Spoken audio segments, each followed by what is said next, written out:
BTech, BBA మరియు MBA కోర్సులు 15+ years experience ఫ్యాకల్టీతో పాటు placement guarantee. Kishkinda university, Ballari. వాగర్థావివ సంపృక్తౌ వాగర్థ ప్రతిపత్తయే జగతః పితరౌ వందే పార్వతీ పరమేశ్వరౌ. ఆదిత్యాయ చ సోమాయ మంగళాయ బుధాయ చ గురుశుక్రశనిభ్యశ్చరాహవే కేతవే నమః. శృంగేరి జగద్గురు పీఠాధిపతులకి, కంచి పీఠాధిపతులకి నమస్కారములు తెలియజేసుకుంటూ కార్యక్రమాన్ని ప్రారంభిద్దాం. ఈ జూన్ 16వ తారీఖు నుంచి 30వ తారీఖు వరకు ద్వాదశ రాశులలో జన్మించినటువంటి వారికి ఏ విధంగా ఉండబోతుందో తెలుసుకునే ప్రయత్నం చేద్దాం. ముందుగా వీక్షించేటువంటి ప్రేక్షకులకి ఒక చిన్న మనవి. చాలామంది ఎంతో గొప్పగా ఆదరిస్తూ వస్తున్నారు ఈ యొక్క రాశుల ఫలితాలకు సంబంధించి. ప్రతి 15 రోజులకు ఒకసారి చేస్తూ ఉన్నాం. అయితే కొంతమంది ఈ చెప్పినటువంటి ఫలితాలు మాకు వ్యతిరేకంగా జరుగుతున్నాయి అనేటువంటి యొక్క అంశము, ఎందుకు మాకు జరుగుతున్నాయి అనేటువంటిది కూడా బాధను వ్యక్తం చేస్తున్నారు. అయితే గమనించినటువంటి అంశం ఏంటంటే, చాలామంది కన్ఫ్యూజన్ అనేటువంటిది అవుతున్నారు అనేటువంటిది. అంటే వాళ్ళకి పుట్టినప్పుడు జన్మ నక్షత్రం ఒకటి ఉంటుంది, కానీ ఆ నక్షత్రాన్ని బట్టి రాశి ఉంటుంది. ఆ రాశిని మీరు పరిగణనలోకి తీసుకోకుండా మీ యొక్క నామ నక్షత్రానికి మాత్రమే ఉన్నటువంటి రాశిని పరిగణనలోకి తీసుకుంటున్నారు. ఉదాహరణకి కోదండరాం అనేటువంటి పేరుంది. అది ఆ కోదండరాం అనేటువంటి యొక్క రాశి జన్మతః ఉన్నటువంటిది కుంభరాశి అని అనుకుందాం. కానీ కోదండరాం అనే పేరుంది కాబట్టి కేకో హాహి పునర్వసు కాబట్టి మిథున రాశి ఫలితాలని చూసుకుంటున్నారు. జన్మించిన రాశి ఏమో కుంభరాశి అయినప్పుడు నామనక్షత్రం ప్రకారం చూసుకునేటువంటి యొక్క మిథున రాశి ఫలితాలు ఎలా సరిపోతాయి? అది ఒక తప్పు జరుగుతుంది. తెలియనటువంటి రెండవ తప్పు ఏంటంటే, చాలామంది ఈ వెస్ట్రన్ ఆస్ట్రాలజీని ఎక్కువగా ఫాలో అవుతున్నారు. చాలా చోట్ల రాశి ఫలితాల్లో మీకు ఏం చెప్పబడి ఉంటుంది? ఉదాహరణకి జూలై 24 నుంచి ఆగస్టు 23 వరకు సింహరాశి అని చెప్పబడి ఉంటుంది. అంటే ఆ మధ్యలో పుట్టినటువంటి వాళ్ళందరూ కూడా సింహరాశి చూసుకోవాలి అని చెప్పి ఆ జొడాయిక్ సైన్ ప్రకారం వాళ్ళు, అదంటే సన్ జొడాయిక్ సైన్ ప్రకారం. మనది రాశి అనేటువంటిది చంద్రుని బట్టి ఉంటుంది. అది మీరు రవిని బట్టి ఉండేటువంటి, రవి ఆ సమయంలో సింహరాశిలో ఉంటాడు కాబట్టి అది రవిని బేస్ చేసుకొని చెప్పేటువంటిది. ఇక్కడ మనం చెప్పుకునేటువంటిది చంద్రుని బేస్ చేసుకునేటువంటిది కాబట్టి మీ యొక్క జన్మ నక్షత్రం ఏదైతే ఉంటుందో ఆ రాశి చూసుకోవాలి. ఆ ఒక నెలలో పుట్టిన వాళ్ళందరూ కూడా సింహరాశి అని అంటే అది అవాస్తవం కదా. కాబట్టి తెలిసి తెలియక అదొకటి ఈ విధంగా చేస్తున్నారు. ఎవరికి తెలియని వాళ్ళకి నామనక్షత్రమే అది చూసుకోవాలి. అందులో కూడా చాలామంది ఇప్పుడు శ్రీనివాస్ అంటే కుంభరాశి చూసుకుంటున్నారు, కానీ చూసుకోవాల్సింది తులారాశి. ఇలా అన్నమాట. కాబట్టి ఈ తేడాని, ఈ మార్పుల్ని మీరు గమనించుకొని అసలు సిసలైనటువంటి మీ రాశి ఏందో దాని ప్రకారం, మీ జన్మ పత్రిక ప్రకారం ఉన్నటువంటి రాశిని చూసుకుంటే అప్పుడు మీకు ఫలితాలు కరెక్ట్గా 90% వరకు మీకు మ్యాచ్ అవుతాయి. మనం చెప్పుకునేటువంటిది దినచర్యలలో భాగంగా రోజువారీ కార్యక్రమంలో ఏ రోజు ఆదాయం, ఖర్చు ఎలా ఉంటుంది, ఏ రోజు మానసిక పరిస్థితి మంచిగా లేదా ఆందోళనగా ఉంటుంది అనే విషయాల్ని మనం క్లుప్తంగా తెలియచేసుకుంటున్నాం. కాబట్టి ఇవి విషయాలు పరిగణలోకి తీసుకొని మన ఈ చెప్పబడేటువంటి రాశి ఫలితాలు మీరు ఆపాదించుకున్నట్లయితే 90% వరకు మీకు అవి సరిపోతాయి దినచర్యలో, రోజువారీ కార్యక్రమంలో. ఇక మనం వివరాల్లోకి వెళ్ళినట్లయితే 16వ తారీఖు నుంచి 30వ తారీఖు వరకు ఉన్నటువంటి గ్రహ సంచారం తెలుసుకుందాం. మీనరాశిలో శని సంచారం, అలాగే మేషరాశిలో శుక్రుడు మరియు రవి, బుధ, గురు యొక్క గ్రహ సంచారము మిథున రాశిలోకి, అలాగే 23వ తారీఖు నుంచి బుధుడు కర్కాటక రాశిలో ప్రవేశం చేస్తారు. అలాగే కుజుడు, కేతు సింహరాశిలో మరియు రాహువు కుంభరాశిలో సంచారం జరుగుతుంది. దీనిని బట్టి ఈ 12 రాశుల వారికి ఏ విధంగా ఉండబోతుంది 16వ తారీఖు నుంచి మరియు 30 జూన్ వరకు అని తెలియజేసుకుందాం. 16 జూన్ నుంచి 30 జూన్ వరకు కన్యా రాశిలో జన్మించినటువంటి వాళ్ళకి ఏ విధంగా ఉండబోతుందో తెలుసుకునే ప్రయత్నం చేద్దాం.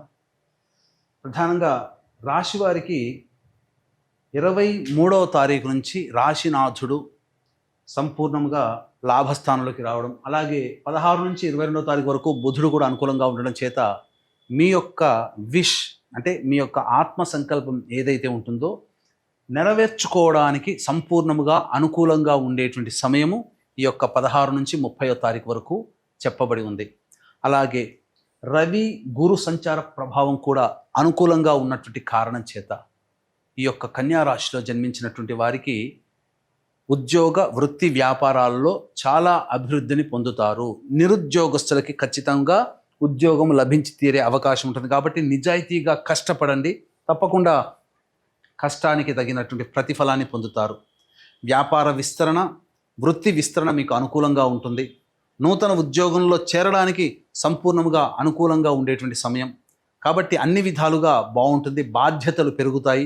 అలాగే ఈ కన్యా రాశిలో జన్మించినటువంటి వారికి ప్రభుత్వంతో జరిపేటువంటి లావాదేవీలు చక్కగా అభివృద్ధిగా ఉంటాయి. కాంట్రాక్టర్లకి బిల్స్ శాంక్షన్ అవ్వడం, డబ్బులు అనేటువంటివి విడుదలవ్వడం జరుగుతుంది. అలాగే కొత్త కాంట్రాక్టులు మీరు ఊహించిన దానికంటే అనూహ్యంగా మీకు లాభాన్ని తెచ్చిపెడతాయని చెప్పొచ్చు. అన్ని విధాలుగా దైవబలము, గురుబలము, గ్రహబలము సంపూర్ణంగా ఉంది. ఆత్మవిశ్వాసంతో, ఆత్మబలంతో ముందడుగు వేసే ప్రయత్నం చేయండి. మీ రాశినాథుడు అద్భుతంగా మీకు ఈ మాసాంతం వరకు అనుకూలించబోతున్నాడు.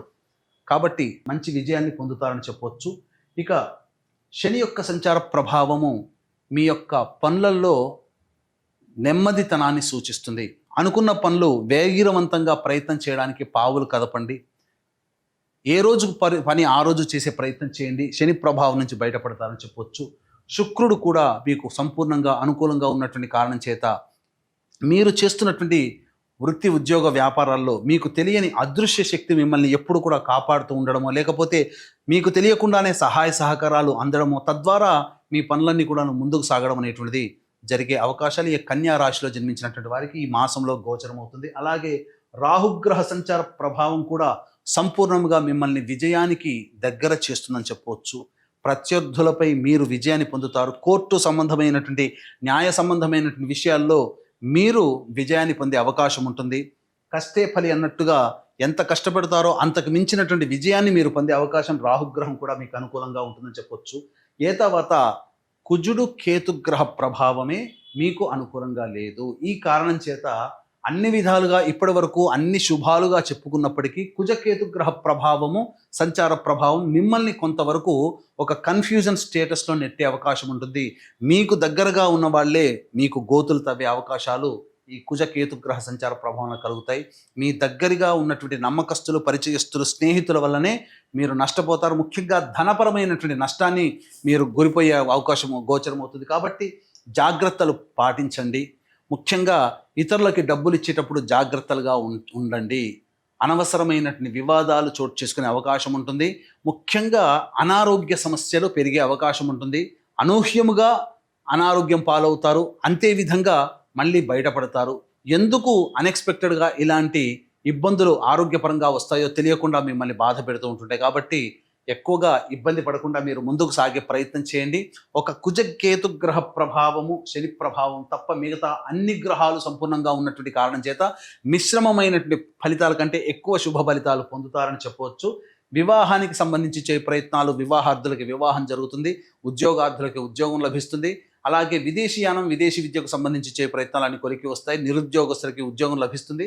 ఈ రాశిలో జన్మించినటువంటి స్త్రీలు అనూహ్యముగా మంచి విజయాన్ని పొందుతారు. సంఘంలో పేరు ప్రతిష్టలు కలుగుతాయి. అన్ని విధాలుగా ఆనందదాయకంగా ఉంటుంది. వివాహం కాని అమ్మాయిలకి వివాహాలు నిశ్చయం అవుతాయని చెప్పవచ్చు. మీకు గౌరవ మర్యాదలకి ఏమాత్రం కూడా లోటు ఉండదు. కాకపోతే ప్రధానంగా మీకు ఉదర సంబంధమైనటువంటి సమస్యలు పెరిగే అవకాశం ఉంటుంది. కాబట్టి ఎసిడిటీతో బాధపడతారు. కాబట్టి జాగ్రత్తలు పాటించండి. ఇక 16 నుంచి 30 వరకు రోజువారీ కార్యక్రమాల్లో ఏ విధంగా ఉండబోతుందో తెలుసుకునే ముందు వీక్షించేటువంటి ప్రేక్షకులకి గమనిక. ఈ యొక్క జూన్ 21వ తారీఖు రోజున ఏకాదశి మరియు అశ్విని నక్షత్రం కలిసినటువంటి అద్భుతమైనటువంటి పుణ్యతిథి.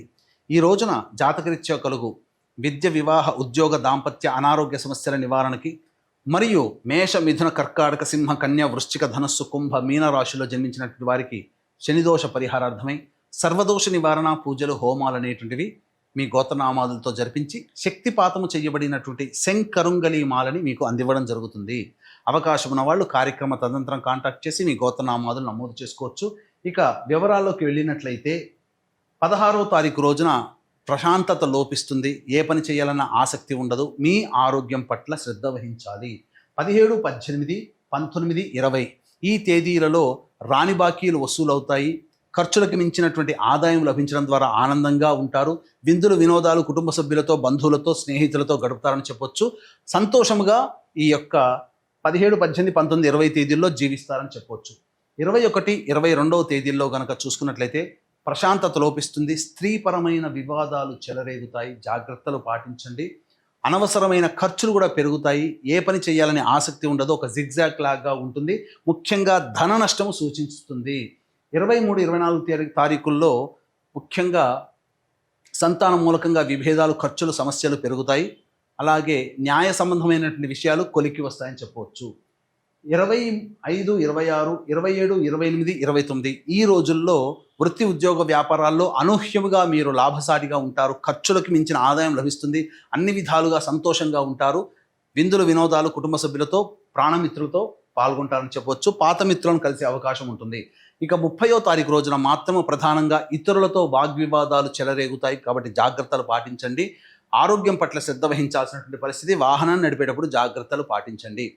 ఇప్పుడు చెప్పినటువంటి సమస్యల పరిష్కారం కోసం ప్రతిరోజు కూడా కాలభైరవాష్టక పారాయణం, సుబ్రహ్మణ్య భుజంగ స్తోత్ర పారాయణం చేస్తూ ఉండండి. ప్రతిరోజు 3 సార్లు. ఇప్పుడు చెప్పినటువంటి సమస్యల కంటే ఇంకా ఎక్కువగా సమస్యలు మిమ్మల్ని బాధిస్తున్నాయంటే మీ యొక్క జాతకంలో దోష ప్రభావం. కావున దగ్గరలోని మంచి ఉపాసనా పరులైనటువంటి జ్యోతిష్యులను సంప్రదించి వారి సలహాలు, సూచనలు కనుక పాటించినట్లయితే మరింత మెరుగైనటువంటి జీవితాన్ని పొందుతారని తెలియజేస్తూ సర్వం శ్రీ ఉమామహేశ్వర పరబ్రహ్మార్పణమస్తు.